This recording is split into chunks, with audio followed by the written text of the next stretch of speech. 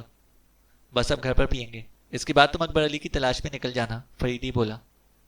مجھے تو ایسا محسوس ہو رہا ہے جیسے مجرم کو پہلے سے ہی معلوم ہو جاتا ہے کہ اب ہم کیا کرنے والے ہیں، حمید بولا۔ فریدی کچھ نہ بولا۔ تھوڑی دیر بعد اس کی کار کوٹھی کے کمپاؤنڈ میں داخل ہو رہی تھی۔ چائے پی کر حمید نے دوسرا سوٹ پہنا اور اپنی گاڑی نکلوائی، پھر چلنے ہی والا تھا کہ ایک گاڑی کمپاؤنڈ میں داخل ہوئی۔ اس نے اپنی گاڑی کا سوئچ آف کر دیا کیونکہ قاسم کی گاڑی پہچان لی تھی۔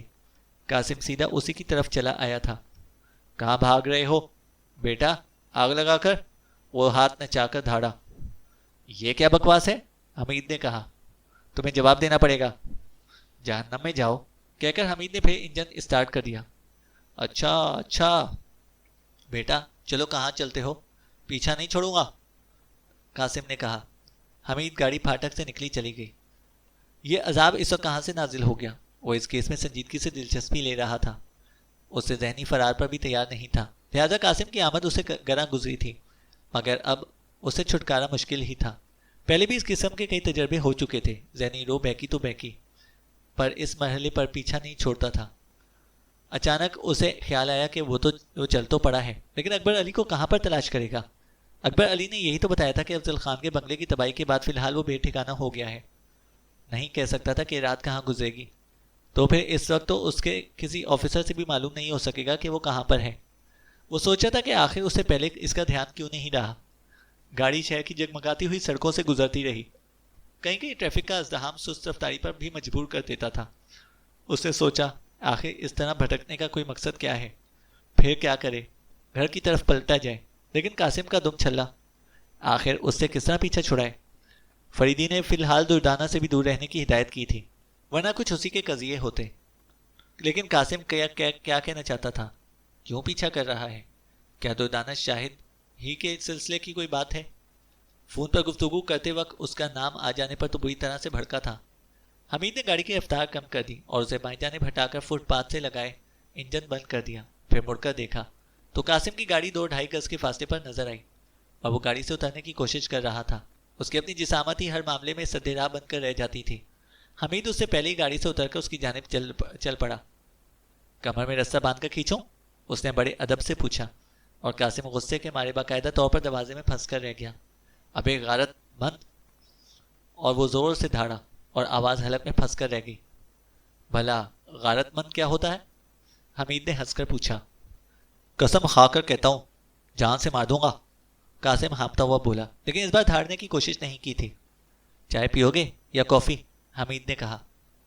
تمہارا خون پیوں گا سالے، قاسم نے کہا۔ پھر وہی ناشائستگی، تم تو انگریزی میں برادر ان لا کہنے لگے تھے۔ اس پر اس نے انگریزی والی والدہ محترمہ تک کو اکھاڑ لیا اور حمید کو گھونسا دکھا کر بولا، سالے جب تک کہ زندگی ہے پھر دیکھوں گا۔ قاسم نے کہا۔ باہر نکلنے کی کوشش کرو پیارے، تم شاید دروازے میں پھنس گئے ہو، حمید نے کہا۔ پھنسا رہوں گا، تم سے مطلب؟ قاسم بولا۔ اچھی بات ہے تو پھر میں چلا، حمید نے کہا۔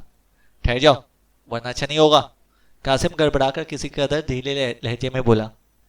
ٹھہرا تو بھیڑ لگ جائے گی اور سچ میں تمہاری کمر میں رسہ باندھنا پڑ جائے گا، حمید نے کہا۔ قاسم نے کسی قدر تیرچھا ہو کر پھر زور لگایا اور لڑکھڑاتا ہوا فٹ پاتھ پر ڈھیر ہو گیا۔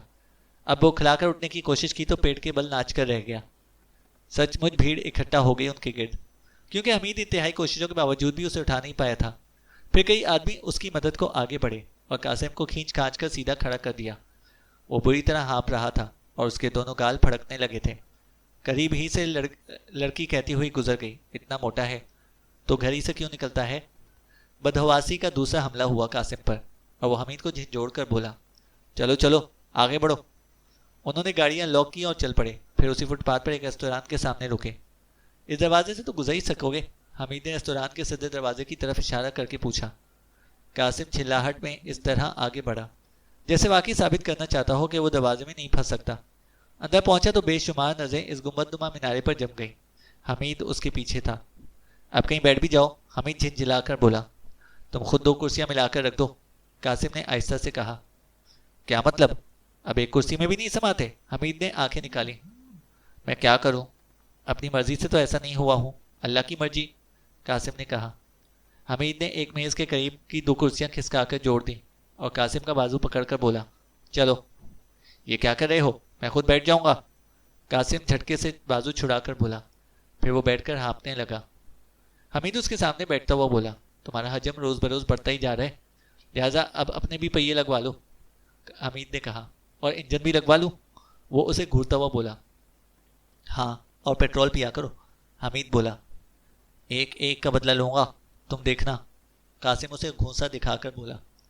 لوگ اب بھی انہیں دیکھے جا رہے تھے۔ میں پوچھتا ہوں تم اس وقت آئے کیوں تھے، حمید نے پوچھا۔ یہ بتانے آیا تھا کہ تم بے حد جلیل ہو، قاسم بولا۔ جلیل ہی نہیں بلکہ جمیل بھی ہوں۔ اچھا تو پھر، حمید نے کہا۔ ابے ذلیل، قاسم پھر پھاڑ کھانے کو دوڑا۔ اچھا سمجھ گیا، حمید سر ہلا کر بولا۔ سمجھ گئے نا، میں تو جانتا ہی تھا، خدا غارت کرے گا تمہیں، دینوں دنیا میں منہ کالا ہوگا تمہارا، قاسم نے کہا۔ تم بکواسی کیے جاؤ گے لیکن یہ ہرگز نہیں بتاؤ گے کہ بات کیا ہے، بہت پرانی عادت ہے تمہاری، حمید نے کہا۔ انجان بن رہے ہو؟ کس بات سے، حمید نے پوچھا۔ آئے ہائے اتنے بھولے ہیں، قاسم نے جھلا کر لچکنے کی کوشش بھی کی لیکن گدگدا کر رہ گیا۔ جہنم میں جاؤ، میں تو تمہیں یہ بتانے یہاں پر لایا ہوں کہ ایک سرکاری کام سے جا رہا تھا. اگر آئندہ اس طرح میرا تعاقب کیا تو بند کرا دوں گا, حمید نے کہا. ہمیں جاؤ, مر گئے بند کرانے والے, قاسم بولا. نہیں, ابھی زندہ ہیں, حمید بولا. جب کہو نوکری سے نکلوا دوں گا, کیا سمجھتے ہو, قاسم نے کہا. خیر یہ تو ہے, تمہارے باپ کے کوئی خالو چیف منسٹر ہو گئے ہوں گے, حمید نے کہا. باپ تک پہنچے تو ٹانگیں چیر کر پھینک دوں گا, قاسم نے کہا. لیکن یہ نہیں بتاؤ گے کہ بات کیا ہے, حمید نے کہا. وہ تمہیں کیوں پوچھ رہی تھی, قاسم نے کہا. کون, حمید چونک کر بولا. اب پوچھتے ہو کون, قاسم نے اس باقاعدہ دانت پیسے. ایک دو ہوں تو نہیں پوچھوں. ہاں یہ تو ہے, قاسم سوچتا ہوا بولا. اب بتا بھی چکو, حمید نے بے حد نرم لہجے میں کہا. وہی, یعنی کہ جسے تم پوچھ رہے تھے. اچھا بیٹا بتاؤ کہ تم اسے کیوں پوچھ رہے تھے, قاسم نے کہا. حمید نے طویل سانس لی, شاید یہ دردانہ شاہد کا ذکر تھا. اچھا میں سمجھ گیا, شاید حسن کی اس پہاڑی کا ذکر ہے, وہ ہنس کر بولا. اچھا میں اسے بتا دوں گا کہ تمہیں پہاڑی بکری کہہ رہا تھا, قاسم نے کہا. حسن کی پہاڑی, حمید بولا. ایک ہی بات ہے, لیکن وہ تمہیں کیوں پوچھ رہی تھی, قاسم نے کہا. میں کیا بتاؤں, مجھ سے تو آج تک ملاقات بھی نہیں ہوئی, بس ایک بار دور سے دیکھا تھا, حمید بولا. تم دور سے بھی نہ دیکھا کرو, سمجھے, وہ حمید کو گھوسا دکھا کر بولا.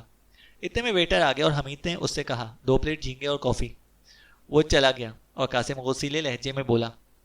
1 پلیٹ جھینگے تو دانتوں ہی میں اٹک کر رہ جائیں گے. یہ میری طرف سے ہیں, اس کے علاوہ تمہارا اپنا آرڈر ہوگا, آدھی تنخواہ تمہارے مادے پر نہیں صرف کر سکتا, حمید نے کہا. کسی مکھی چوس چودھری کی اولاد معلوم ہوتے ہو, قاسم نے کہا. بس تم ہی فراغ دل بنیے کی اولاد بنے رہو, حمید بولا. میرا باپ بنیا نہیں ہے, قاسم بولا. چلو مغل اعظم ہی صحیح, اس عورت نے میرے بارے میں کیا پوچھا تھا, حمید نے کہا. وہ کیا پوچھتی, بس کا بختی کی زبان سے نکل گیا تھا کہ ایک سالے کیپٹن حمید سے بھی دوستی ہے. بس پھر کیا تھا, پوچھنے لگی سب کچھ تمہارے بارے میں, اور پھر بولی مجھے بھی ملوا دو, قاسم نے کہا. اچھا تو پھر اس میں میرا کیا قصور ہے, ہمیں تم پیدا ہی کیوں ہوئے ہو, قاسم نے کہا. یعنی تم یہ چاہتے ہو کہ کوئی عورت میرا نام بھی نہ لے, حمید نے کہا. قاسم کچھ کہنے والا تھا کہ ویٹر جھینگے اور کافی لے کر آیا. 10 پلیٹ جھینگے اور لاؤ, اس کا بل میری طرف, قاسم نے ویٹر سے کہا. جی صاحب, ویٹر متحیرانہ لہجے میں بولا. 10 پلیٹ, حمید نے کہا. ویٹر نے حمید کی طرف دیکھا اور حمید سر ہلا کر بولا. ٹھیک ہے. وہ ویٹر چلا گیا اور حمید نے پھر دردانہ شاہد کا ذکر چھیڑنے کی کوشش کی. بس ختم کرو, قاسم ہاتھ اٹھا کر بولا. اب اس نے کہا ہے تو کل شام کو چلے چلنا, لیکن اگر اس کے بعد کبھی تم کو اس کے یہاں دیکھا تو جان سے مار دوں گا, قاسم نے کہا. یہ کیا بات ہوئی, حمید بولا. بس ایک بار کی ہوگی, قاسم نے کہا. میں ایک بار بھی نہیں جاؤں گا, حمید بولا. ایک بار تو تمہیں چلنا ہی پڑے گا, قاسم بولا. آخر وہ مجھ سے کیوں ملنا چاہتی ہے, حمید نے کہا. میں کیا جانوں, ہو سکتا ہے اپنی جاسوسی کروانا چاہتی ہو, قاسم نے کہا. یہ اپنی جاسوسی کیسے کرائی جاتی ہے, حمید نے پوچھا. میں نہیں جانتا, یہ جھینگے سالے تو 2 ہی پھینکوں میں ختم ہو گئے. لاؤ اپنی والی پلیٹ بھی ادھر بڑھاؤ, قاسم نے کہا. اس کے یہاں اور کون کون آتا ہے, حمید نے اپنی پلیٹ اس کی طرف سرکاتے ہوئے کہا. میں جاتا ہوں اور 2-4 پدے بھی آتے ہیں. پدے, کیا مطلب, حمید نے پوچھا. ابے ہاں, 2-4 سوکھے سڑے لوگ, قاسم بولا. یعنی کوئی قابل ذکر آدمی نہیں ہوتا, حمید نے پوچھا. ہاں ایک ہوتا ہے, کسٹم والا, قاسم بولا. کیا نام ہے, حمید نے پوچھا. بھٹی صاحب کہتی ہے اس کو, پورا نام مجھے معلوم نہیں, قاسم نے کہا. لال مونچھوں والا, ہاں وہی. کیا تم اسے جانتے ہو, قاسم نے پوچھا. کسٹمز انٹیلیجنس کا ڈپٹی ڈائریکٹر ہے.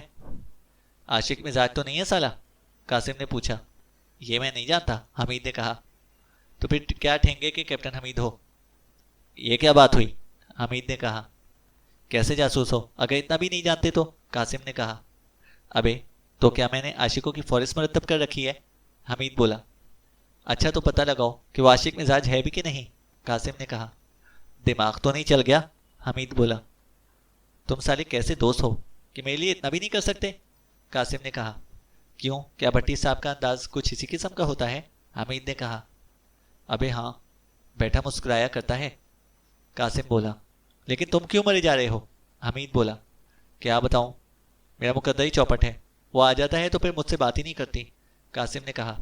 کون آ جاتا ہے, حمید نے پوچھا. وہی بھٹی صاحب, قاسم بولا.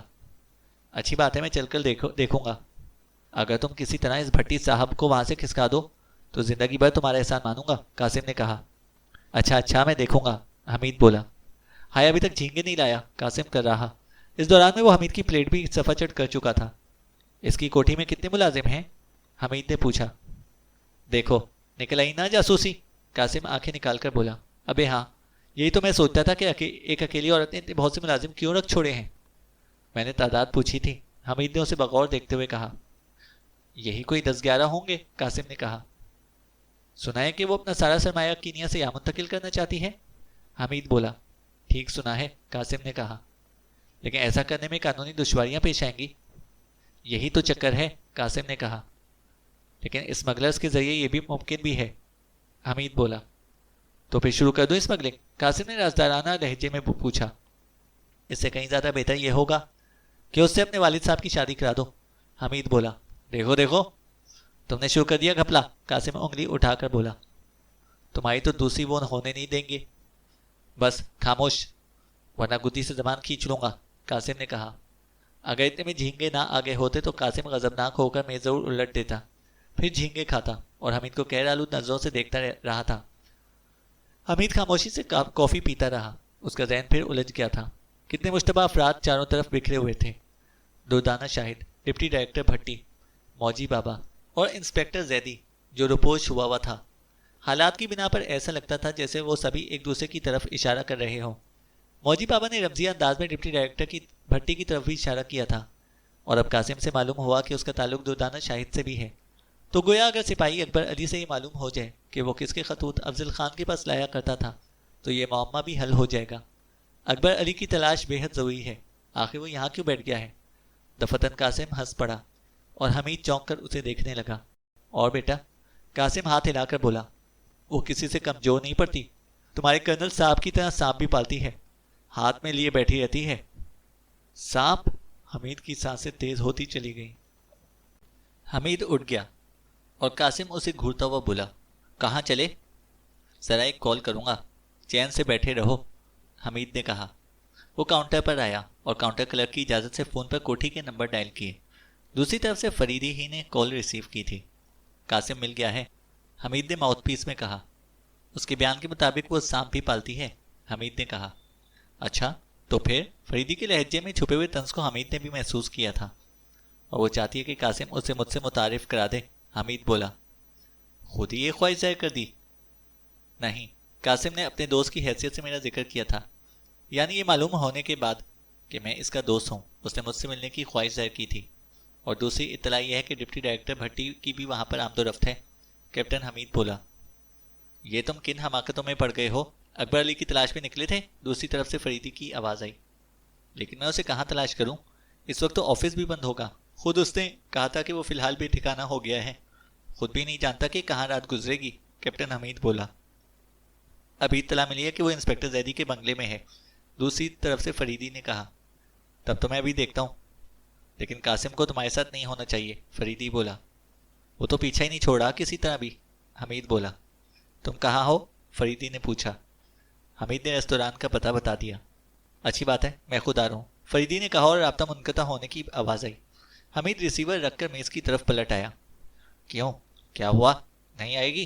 قاسم نے شرارت آمیز مسکراہٹ کے ساتھ پوچھا۔ کون نہیں آئے گی؟ حمید نے پوچھا۔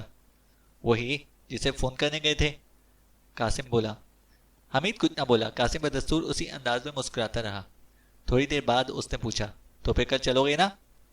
ضروری نہیں سمجھتا کہ تمہارے دوستوں سے بھی ملتا پھروں، حمید بولا۔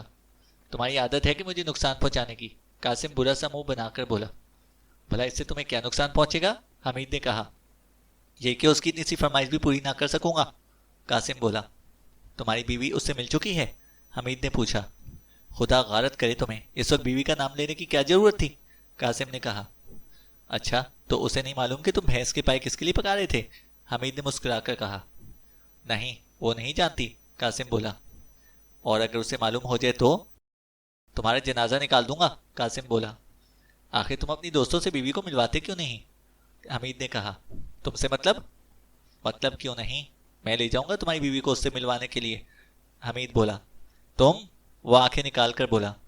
ہاں میں، تم دیکھ لینا، حمید بولا۔ تم نے اگر اسے بتایا بھی نا،